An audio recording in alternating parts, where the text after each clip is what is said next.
Comienza en Radio María La Espadaña,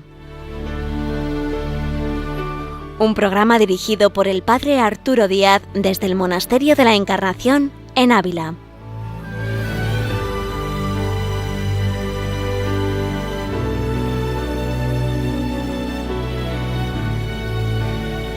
Hola, buenos días, bienvenidos a La Espadaña, les habla el Padre Arturo Díaz, un viernes más con todos ustedes y último viernes de mes, con lo cual tenemos a San Juan de la Cruz, de la mano de María Ángeles Álvarez.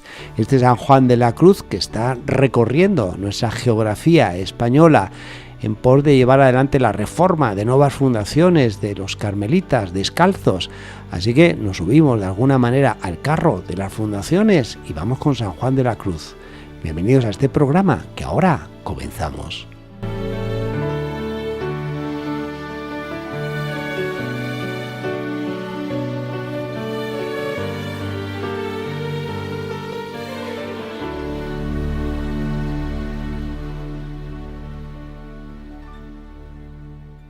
Hola, muy buenos días, María Ángeles. Buenos días, un saludo para todos. Retomamos nuestra andadura de San Juan de la Cruz, vamos a decir así, ¿no? Andariego, porque hemos tenido a San Juan de la Cruz en Pastrana, después de pasar de Duruelo a Pastrana, en esta fundación de lo que sería una casa de formación en condiciones, y tenemos pues a un San Juan de la Cruz no solamente andariego, sino también maestro y formador. Claro, empieza a hacer lo que es importante en la reforma, ¿no? En las reformas en general, que es toda la parte espiritual, ¿no? Todo lo que es el fundamento espiritual, que al final estamos hablando de conventos, padre, pero en el fondo lo que son casas espirituales. Sí. Es casas hechas de espíritu, ¿no? Y de personas que están así formadas y por tanto, pues tanto toda la enseñanza de la Santa Teresa como también del Santo Juan de la Cruz, ¿no? Pues van poco a poco edificando estas nuevas fundaciones que, como vamos viendo, bueno, pues no están exentas de un montón de incidentes. Exactamente, de una aventura constante, de inconvenientes, de obstáculos, de personajes que ponen freno, ponen palo a la rueda, en fin. De personajes tan complejos, ¿no? Como la princesa de Éboli, como hablamos en el programa anterior, que, bueno, pues podemos decir realmente que se encaprichó con la santa y dijo, yo quiero que Santa Teresa funde aquí en Pastrana, ¿no? Uh-huh. Aquí cerca de donde ella tenía su palacio y con todo con ella, ¿no? Con ella ahí también como parte de la comunidad. Como la santa no estaba dispuesta en un primer momento, porque lógicamente sabemos que una de las cosas que la santa nunca quería era depender de nadie. O sea, quería siempre esa libertad, que es uno de los pilares de sus fundaciones. Y claro, depender de alguien y encima de una señora tan caprichosa como la princesa de Éboli, pues era algo que a ella no le gustaba nada. Claro. Pero, como dijimos en el programa anterior, y algo que impresiona siempre, ¿no?, en la vida de la santa, ella tuvo una visión interior, un habla interior, o alguna cosa de este tipo, místico, ¿no? Y entonces vio cómo realmente el Señor le decía que tenía que hacerlo, y entonces aquello le dio fuerzas, ¿no? Porque como vemos siempre, el motor de Teresa siempre, pues es el contacto, podemos decir, directo con nuestro Señor Jesucristo, y que eso es lo que a ella la lleva, pues a, bueno, aunque no me parece que va a ser fácil, ¿no?, por la relación con esta señora, pero voy adelante y vamos a ir en todo lo que podamos. Y así ella pues afronta esta fundación. Y como, bueno, pues ya vimos que había entrado en contacto con una señora también, doña Leonor de Marasqueña, que al final le había presentado a Teresa a dos ermitaños que estaban allí en Madrid, que era por donde había pasado Teresa, camino de Pastrana, y que bueno, querían irse pues a ser cartujos y irse a ser ermitaños, y Teresa habla con ellos hablan con ella, en fin, entra esa capacidad increíble que tenía nuestra santa, ¿no?, de ganarse a las personas y de entrar en el corazón de las personas. Y estos dos ermitaños pues hablan con ella, igual que hizo San Juan de la Cruz, y dicen casi en el mismo momento hablar con ella, sí, vamos para adelante, vamos a ser frailes carmelitas descalzos y vamos a ayudar en la fundación de este nuevo convento de Pastrana, que eran el padre Mariano de San Benito y fray Juan de la Miseria, ¿no? Dos figuras, como vamos a ir hablando, pues muy importantes en todo lo que va a ser este momento de formación de la rama masculina del Carmelo Descalzo. Como Teresa, pues en este encuentro que tuvo, pues les explicó un poco la regla primitiva, que a ellos les gustó muchísimo todo. Pero claro, lo que tenemos que pensar es que una cosa es, padre, lo que puedes decir en una conversación y que puede gustar, sobre todo todas las ideas de pobreza, de austeridad, de renuncia del mundo, de apartamiento, que podía haberles dicho Teresa. Y otra muy distinta es que ellos en aquella conversación hubieran calado verdaderamente el espíritu de la santa y lo que ella quería en la reforma. Y claro, eso es muy difícil de captar, eso necesita tiempo, necesita formación. Y vamos a ver que como podemos decir, este encaje de estos dos personajes dentro del Carmelo Descalzo, pues va a crear muchos roces y muchos problemas en este momento. Porque no estamos hablando de frailes que entren, jóvenes que entren y se vayan formando, que sigan un noviciado, que vayan poco a poco entrando en la espiritualidad, sino que son personas que ya tienen su propia espiritualidad y su vida muy desarrollada a nivel personal y espiritual, que entran y por tanto en algo que está empezando y que por tanto ellos también, o sea, si es que ellos en el fondo querían aportar y ayudar. Esto lo habíamos comentado en anteriores programas, que no cabe duda, lo y que es bien al estás final diciendo, sí. algo complejo, ¿no? Y que es necesario, como vamos a ver, va a ser muy necesaria la figura de nuestro padre Juan de la Cruz para que poco a poco esta fundación vaya tomando un poco las riendas de lo que realmente es la espiritualidad de la santa, ¿no? Porque además de esto que estás comentando, María Ángeles, de que cada uno que se acercaba a entrar en la reforma masculina traía su historia, traía ya sus años, sus experiencias, y que Santa Teresa, en este caso, como madre y maestra, está en la distancia. No es como con las carmelitas que al final Santa Teresa estaba presente en la comunidad, participaba de lo que era la vida del convento, y aquí claro resulta más difícil lo que es la formación, en este caso de los varones, en esa distancia. Claro. Y cómo, bueno, pues cómo la llegada de Fray Juan fue muy importante, ¿no? Cómo él poco a poco va a ir reconduciendo toda la fundación, ¿no? Nos tenemos pues estos textos que he recogido yo, que voy a leerles ahora, ¿no? Sobre cómo se comportaban estos frailes, ¿no? Dice que iban a pie. Es que habían entrado ya, como comentamos en el programa anterior, iban entrando también otros frailes también aquí en Pastrana. Pues dice uno de los biógrafos de Fray Juan que hemos hablado, el padre Quiroga, dice: iban a pie y en los lugares pedían limosna, y en los que les daban socorrían a los pobres que hallaban por los caminos, tomando de ello escasamente lo que habían menester para el sustento que precisaban necesario.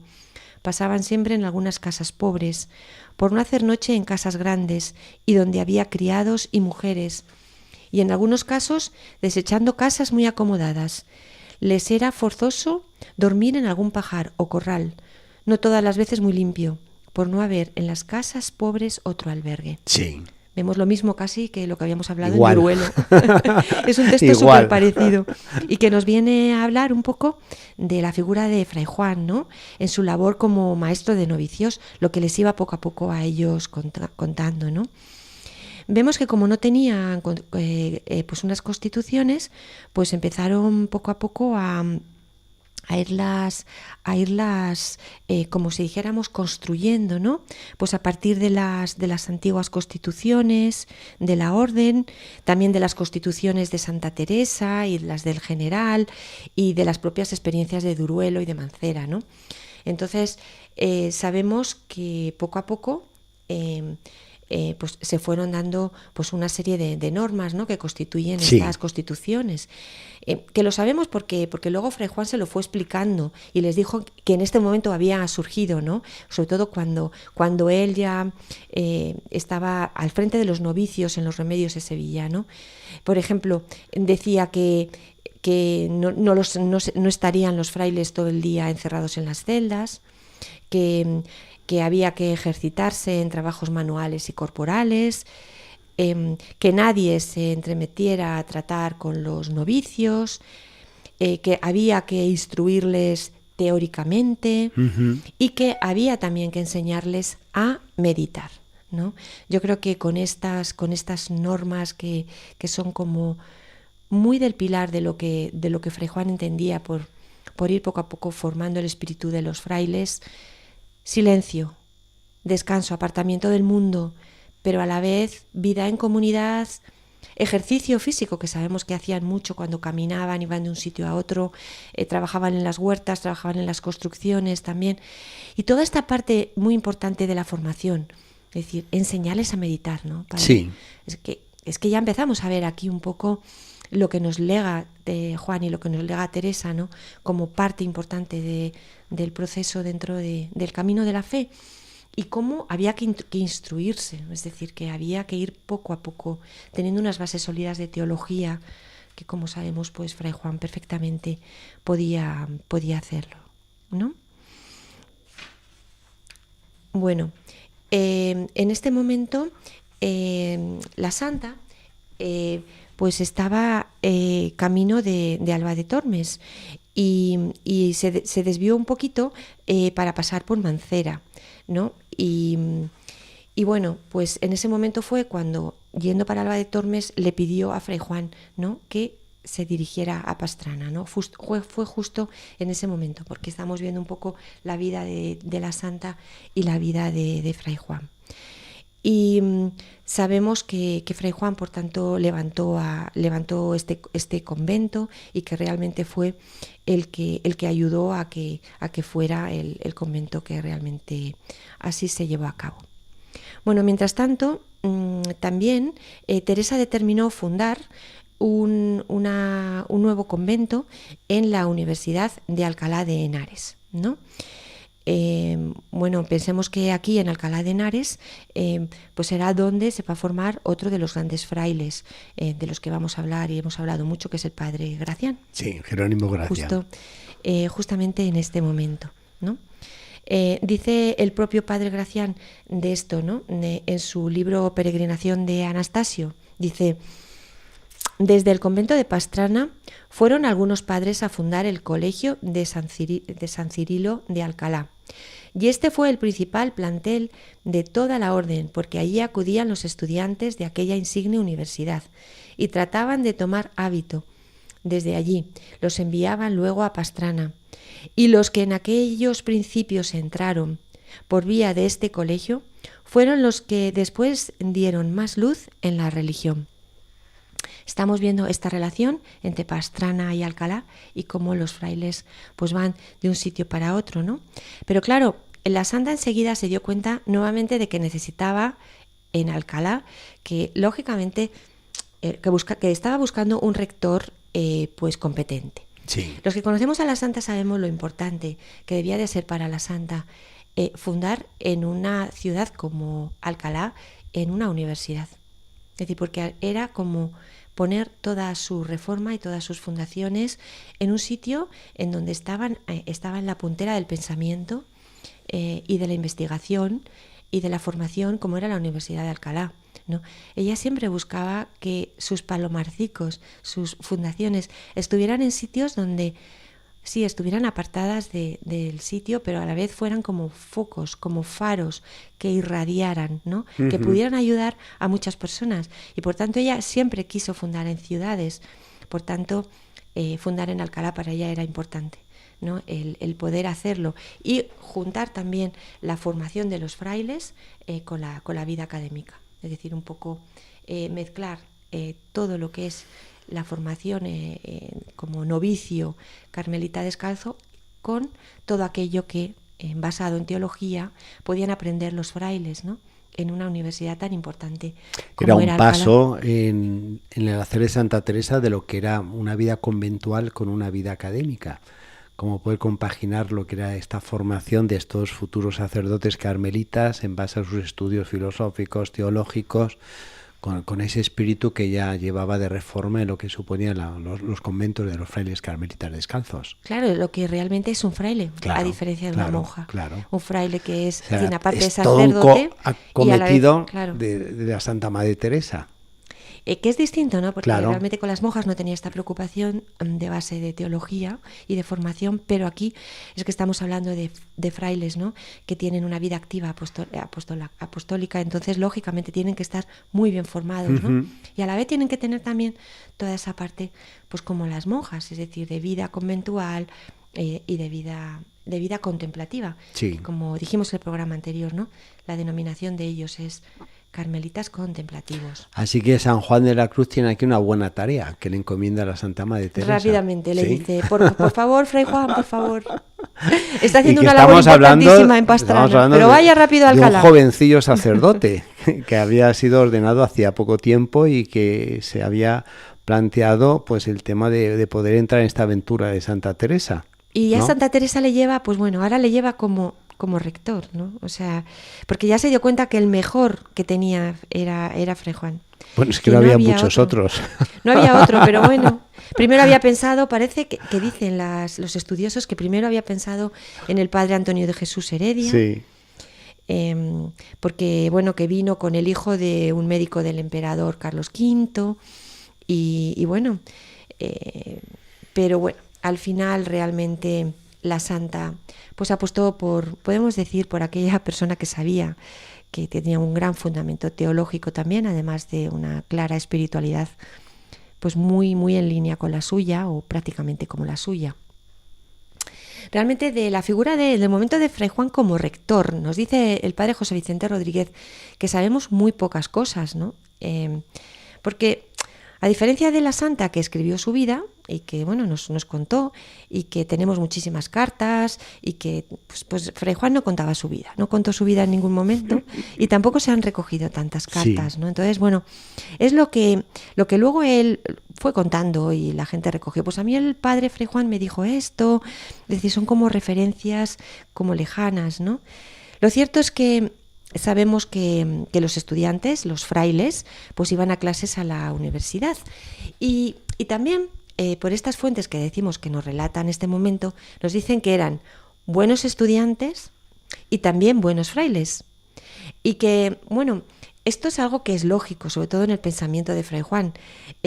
Se decía entonces religioso y estudiante, religioso adelante, ¿no? Sí. Que me parece...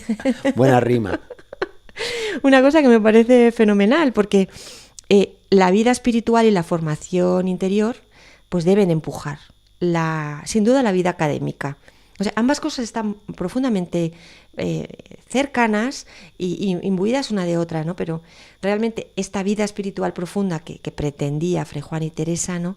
Empujaban a que fueran lógicamente alumnos muy, por lo menos muy trabajadores, ¿no? Sí. Trabajos, podemos decir, aplicados, que había esfuerzo, había sacrificio, había disciplina y bueno, sobre todo porque los estudiantes tenían el ejemplo de Fray Juan, ¿no? Bueno, hay algunos testigos que disponen que cuando le veían por las calles o en el convento, alegraba el alma al mirar un tal ejemplo de modestia, fortificación, penitencia, santidad, junto con una apacibilidad que enamoraba. Yo creo que este pequeño texto nos define muy bien cómo era Fray Juan. Es decir, era una persona penitente, era una persona de verdad, es decir, en el sentido de austera, pero a la vez era una persona que tenía esa apacibilidad que enamora, como dice esta fuente. Es decir, que realmente tenía también un don de gentes como Teresa, sobre todo porque él siempre estaba muy cercano a hablar con todo el mundo. Sí. Tenía esa gran empatía, esa cercanía, ¿no?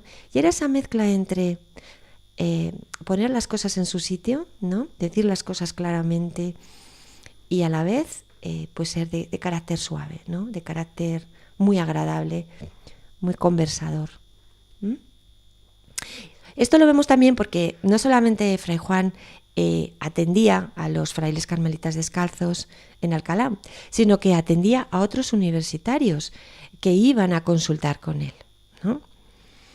Pensemos que en este momento, este dato que voy a dar para mí ha sido importante, lo he estado pensando durante un tiempo, ¿no? Sí, ¿cuál? En este momento, cuando Fray Juan estaba allí, estaba de estudiante en la Universidad Jerónimo Gracián, ¿no?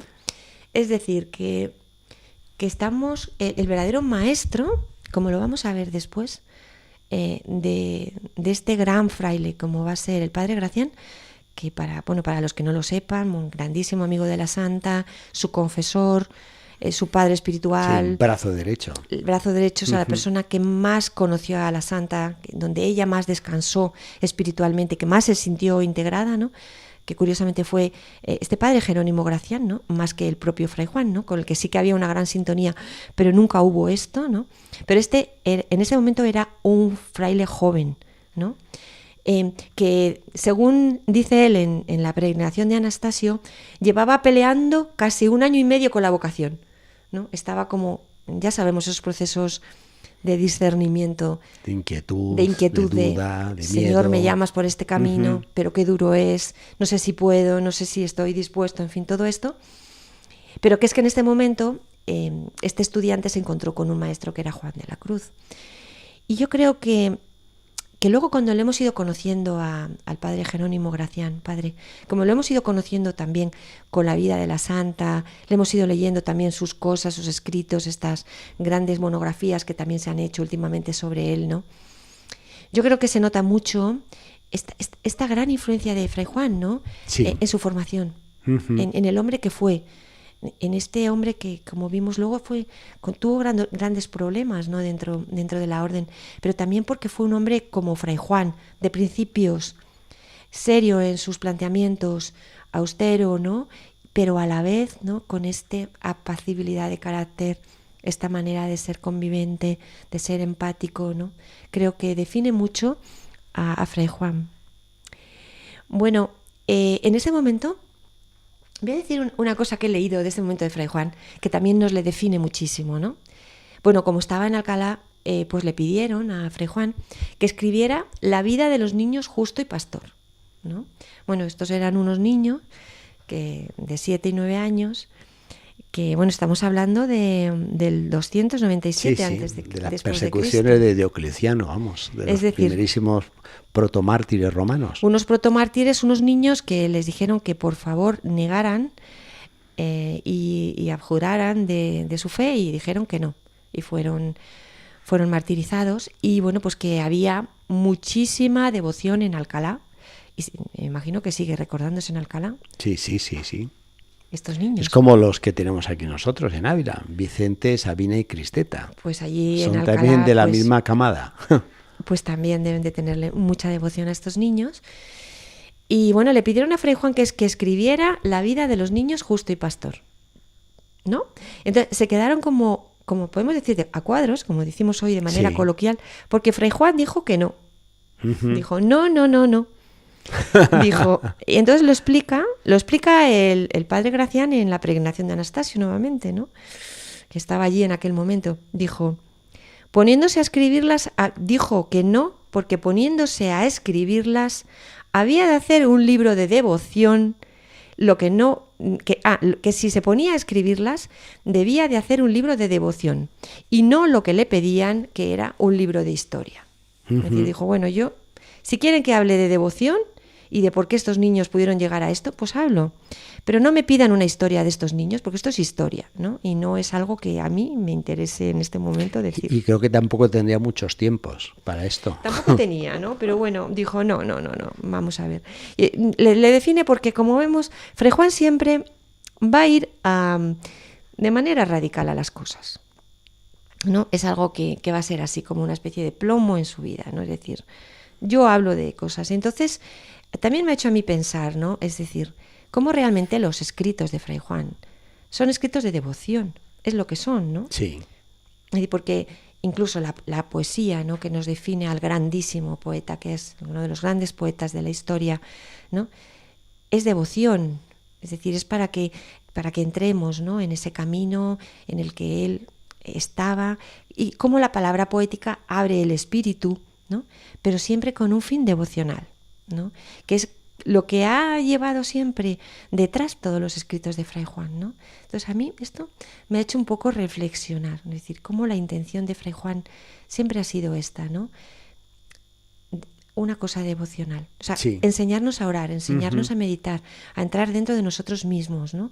A poner en marcha toda esta apertura. Ir a lo esencial, y que no es fácil, María Ángeles. Yo, por sacerdotes que nos están escuchando, cuántas ofertas, cuántos pedidos tenemos, que uno tiene a veces que precisamente estar oscilando y decidiendo si lo toma o no lo toma, y tener que tomar partido por lo que considera pues que es de mayor gloria a Dios, de bien de las almas, y a veces dejar a un lado a lo mejor pues otras cosas que incluso nos pueden atraer y son gustosas, pero quizás no es lo esencial. Exactamente, y estamos pensando que este fraile, en ese momento que él tenía que hacer toda esta grandísima obra de formación de los frailes, que estaba empezando todo, bueno, pues escribir sobre la vida de estos niños mártires, pues se le escapaba Así que un poco. ha quedado pendiente para otros historiadores la historia de estos dos niños protomártires, Justo y Pastor. Imagino que estará súper hecho, ¿no?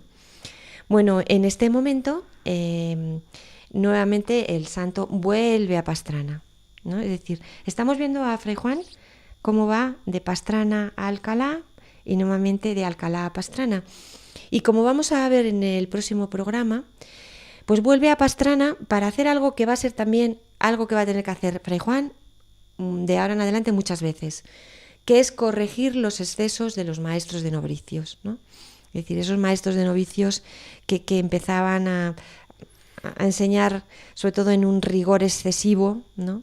Que decían una serie de normas, una serie de comportamientos a los novicios que cuando Fray Juan o la propia Santa Teresa lo veían, decían, pero ¿qué están haciendo, no? Están pasándose en cuanto a lo que tiene que ser la formación, ¿no?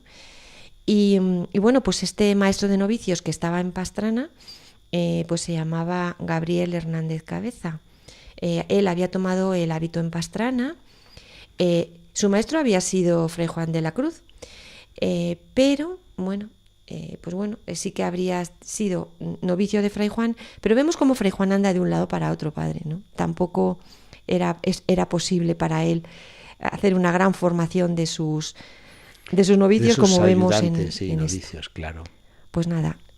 Muy bien, María Ángeles, el tiempo se nos va. Nos gustaría seguir caminando con San Juan de la Cruz, pero nos quedamos aquí, en este San Juan de la Cruz, formador de este primer centro de carmelitas descalzos en la Universidad de Alcalá de Henares. Vamos a seguir viendo cómo van poco a poco corrigiendo los excesos, las desviaciones que puede haber, y cómo van poco a poco asentando los pilares espirituales de la Reforma, teniendo pues estos dos grandísimas personas como son Santa Teresa de Jesús y Fray Juan de la Cruz, juntos para levantar el Carmelo descalzo. Muy bien, pues hasta la próxima, María Ángeles. Pues igualmente. Hermosura que excedéis, hermosura que excedéis a todas las hermosuras.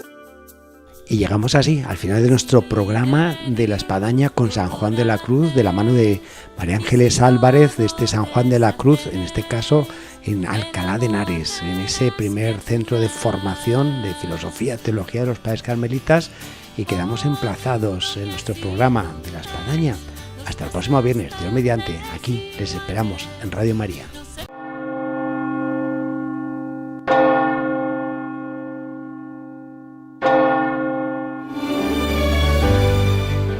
Han escuchado en Radio María La Espadaña, un programa que dirige el padre Arturo Díaz desde el Monasterio de la Encarnación en Ávila.